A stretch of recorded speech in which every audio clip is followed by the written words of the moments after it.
başlaptıra. Serialama başlaptıra. Qoyup qaqıp gelverin. Hem oldu? Tede serial başladı. Otur görölü.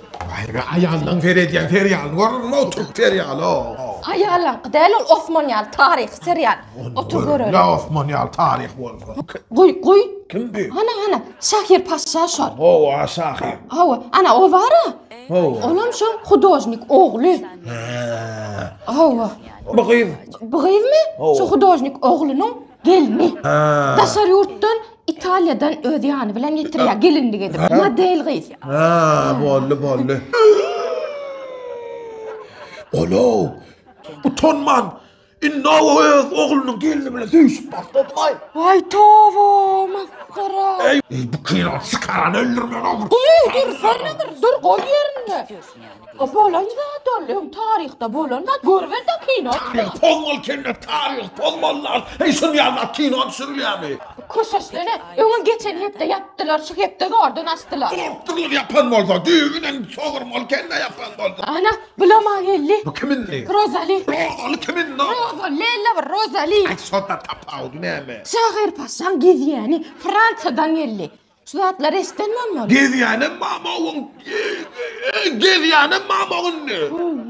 Ay bu gelini bilen gez. Daşından gez ayal görür. Ne misli? Kör mü kabı ayal yanına? Ayal buraya boşu da. Ay. Otur seni bir görelim. Ayarlarda derek olmazdan şu geziyenler. Patını cansı pat.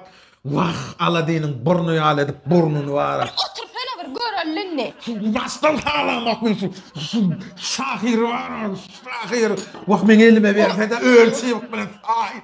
Kinodur da var otur da Selamun görelim. aleyküm. Gel komşu gel. Ha kino var ya komşu.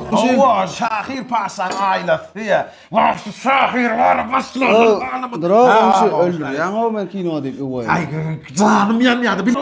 Oğlunun gelini bilen söylüyor. Köşes seni bilmeyen qoğuk ettinle gepiydak gelen. Ay gep yapıyor. Onlardan ya gep gelip de canım yakım. Senin şu Şahir Paşa'nın bu yok.